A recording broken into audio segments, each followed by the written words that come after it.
quick definition, the theory of intelligent design affirms that life and the universe are best explained by a designing intelligence rather than by undirected material processes, such as in the biological realm, natural selection acting on random variation. So, and it's quite different from young Earth creationism in that it is making no claims about the age of the Earth. Most proponents of intelligent design think, as I do, that the Earth is very old. But it's an age neutral proposition. It's saying that life is designed as opposed to merely giving the appearance of design, which is what many Darwinian biologists say. In fact, that is classic Darwinianism.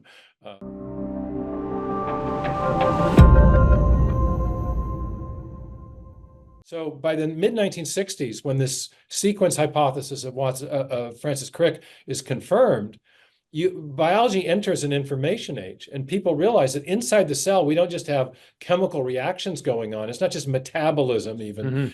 It's an information storage, transmission, and processing system. Yeah. And in fact, there's two different processing systems inside the cell, one for replicating DNA and one for using the information in DNA to direct the construction of proteins.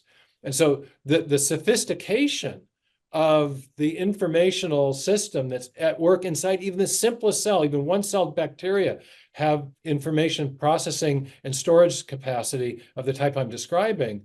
This completely changes the terms of debate about the origin of life and even evolutionary biology, because we now realize that in order to build the first living cell, and in order to build new life from pre-existing life, in each case, you have to have information. Just as in our computer world, you need code to produce, if you want to give your computer a new function, if you want to have a new app or a new program or a new operating system, you've got to provide information. Same thing turns out to be true in life. If you want to build a new form of life from a simpler pre-existing form, or if you want to build life in the first place, you've got to have information to build the proteins and the molecular machines and the other structures inside the cell. And so that creates a shift. It puts all evolutionary theories under pressure. I would say that both chemical and biological evolutionary theory have reached a state of impasse because they cannot explain the origin of information. And yet we know from experience that information always arises from a known source, and that source is intelligence. Yeah. All right. So we can kind of refine what we are putting our focus on with the channel, with a lot of our topic discussions, with intelligent design versus evolutionary biology, right? And you can see it here when we kind of look closely at the idea of the cell, right? For that initial organism to develop, what Stephen's talking about there is there needed to be intelligence prior to that, because it holds on to intelligence embedded within the cell.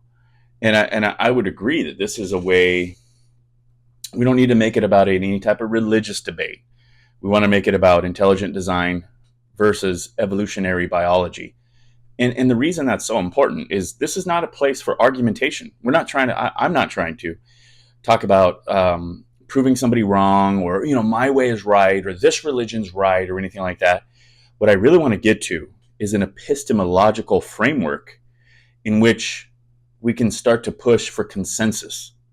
Is because if we can get consensus on a knowledge base, on a epistemological origin, right, then what we can do is start to root that in the idea that we have to lean on the best evidence we have and then faith in that evidence. Now, if we can lean on an evidentiary method of understanding an epistemological origin, and then we look at that the best evidence for an epistemological framework is intelligent design, then we can start looking for who is the designer. Then that's another level of research, understanding, and looking for the evidence, the best organization of evidence, the best compilation of evidence that we have that points towards what we can look for with the intelligent designer. Because then, once you get to okay, I can agree that there's an intelligent designer, then you have to wonder, well, has he revealed anything about himself, right? And yes, that's where we get to revelational epistemology using the Holy Bible. Now, I'm already there. That's what this whole channel is about. But when we talk to somebody, even somebody that is dealing with maybe surface level issues, right? Like, we talk a lot about dating and relationships. We could be talking about financial advice, parenting advice. We could be talking about morals and ethics. We could even just be talking about something as complicated, but fiery as Roman Catholicism versus Protestant Christianity, right? All these different topics. What happens is people grab onto a topic and they're dealing with things that are kind of at a surface level, or maybe they'll go a couple layers below the surface level issues that we can all see, feel, interact with, have the emotions tied to. Might go one or two levels down and say, this is where I got my information and why I believe this series of statements that I believe. The problem is we're not going low enough down to our core presuppositions and finding out, where did we really get this information? Where did this knowledge, where did this information come from at its core? And when we find that, how do we know that this is the most reliable collection of information in which we can put our faith in? Because we're always going to be dealing with faith and faith in even the evidence that we have, right? You're believing in something you can't prove. You can't know for sure when you get low enough down in your core presuppositions. So with this topic, which I feel is just strong as shit, okay, you have the idea of the cell. Okay, with that cell, based on what Steve was talking about here, it is really hard just to prove that it could come from nothing, that it could have just developed over time with a certain amount of time, matter, and energy, that it could have, and that was our initial thing, a cell, single cell organism, and it just developed into, bacteria, and before you know it, it's a fish. Before you know it, it's me and you talking here. Look, I'm not even here to poke fun, okay? I get it. There's a way that people put a framework around that. It's just really, really ridiculous, in my opinion. And they would come and tell me, well, it's really ridiculous that you believe that you came from a God that, came here, wrapped himself in flesh, was crucified on a cross, rose himself from the dead, and just by believing in him, that you're going to be reconciled from your hatred of God, and then he's going to bring you back into himself, that you could live with him for eternity. When I tell you this, you're just like, Rube, you lost me completely with that little story you just had right now. Yet it's what I hinge all my faith upon, right? So both of us are going to look at each other with crossed eyes and be like, look, man, you're never going to get me. I don't even care what you think, right? That's what we tell each other. If you take a Darwinian evolutionist and then myself, we just look at each other like, I don't even want to waste my time with you. And that's fine. But the idea behind all the people in the middle of that is, instead of pointing fingers and getting, up in arms about whatever situation pokes at your emotions and gets you to the place where you're wanting to get fired up about something, whatever situation that is, because once you get emotional about something, that's when you might say, you know what, I'm going to learn more about that. You start kind of going down the layers of information, right? And then you start thinking, okay, I can believe this, and this is why I think that, and it fits with my framework. Instead of going to the bottom and working your way up, you start from wherever your emotions are, you work your way down, you try to find information that lines up with what you're already emotional about, instead of coming from the core presuppositions, and remove as much emotion as possible so that we can look at this more objectively and say, this is the best series of lines of evidence that we can start putting our faith in. And then we can build a framework upon that and come up to these surface levels. Because what ends up happening, the reason I think this is so important, the reason that as we deal with many different topics and discussions on this channel here, we're always going to come back to something that sounds like such a big word that nobody really gives a shit about, called revelational epistemology.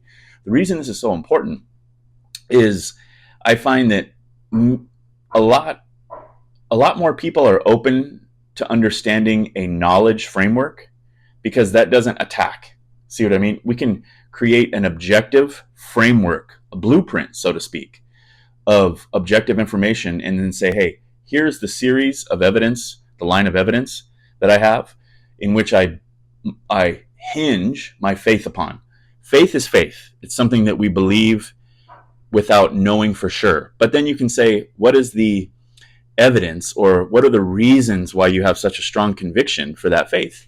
And you want to be able to explain that. You want to be able to articulate that. You don't want to just have blind faith. And that's why when we get into something like, hey, let's talk about what Steve was talking about there, you know, he comes from a Christian background. People won't even listen to him. Oh, he's a Christian guy.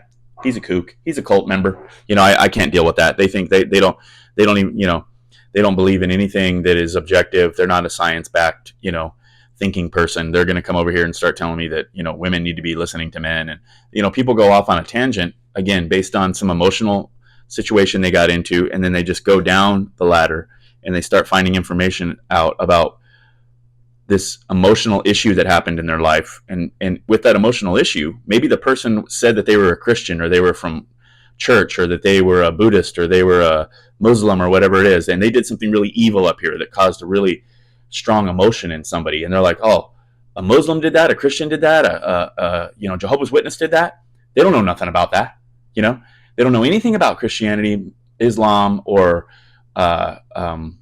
Jehovah's Witness, but they just know they did something wrong.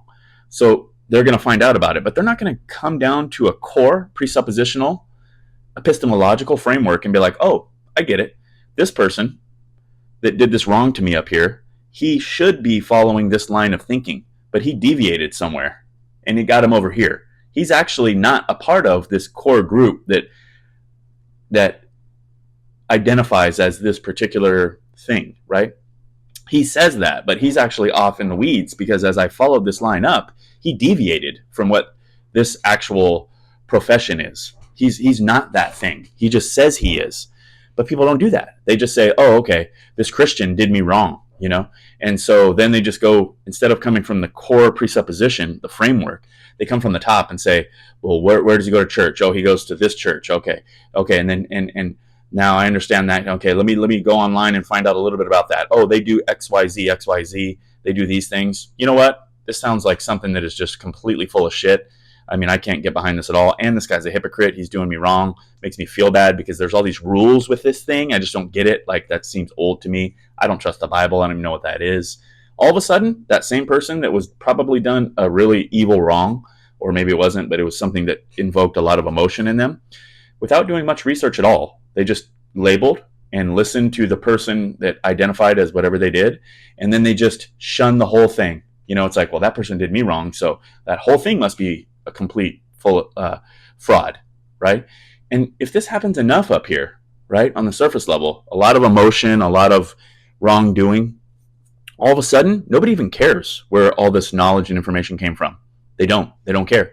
They don't care until it starts getting to the point where they start thinking about death. And then they're like, wait a minute, you know, what is going to happen after my consciousness turns off? You know, at some point in time, that starts crossing somebody's mind. And the logical conclusion that they come to is, well, I've really tried to be a good person. And so if there is something out there, they're going to know that I tried really hard to be a good person. So I'm pretty sure I won't wind up in something bad after this. I mean, and in the back of their mind, they're thinking heaven and hell, which they just heard it one day, or they saw it on TV, and they got the clouds and they got the fire. That's all they think about. Nothing could be further than the truth than clouds and fire, guys, by the way. We can get into that down the road, but you know, the idea here is there's all these like images, and there's all this marketing, there's all this like epistemological projection, knowledge projection on people. Like, okay, this is something that somebody learned, and they don't explain it. They just project it upon you. And they make you feel stupid because you don't know it, and they just project their thoughts on you, right? And before you know it, you're just like, whew, man, I don't even know what to do here. And so you just fall back on something that feels comfortable for you, a framework that you created in your own head. We all do it, and it allows you to stay motivated. It allows you to go to work every day. It allows you, when you're going to bed, to think, you know, everything's going to be okay. I don't want to have a panic attack right now, right? That's very common. That's very normal for people to do that. So the idea behind this, though, is as we come down and we get into these lower levels of epistemological understanding, instead of rejecting it, instead of getting angry at it and saying, I can't believe that because it doesn't line up with all the things I've been taught and believed for so many years, having an open mind is going to be fundamental. The more that we open this book, the more knowledge we get, the more understanding we get through artificial intelligence and, AGI, artificial general intelligence, when it starts becoming sentient and it starts having its own mind, these computers, we're going to be hearing things that are really throwing us for a loop, and we're going to need something to anchor that to. So we want to be open-minded and have a willingness to understand where these epistemological veins came from. They come from somewhere and they veined up to the top of the surface, and you're believing some strain of that, right? So we want to dig and explore that, and we're going to keep doing that here.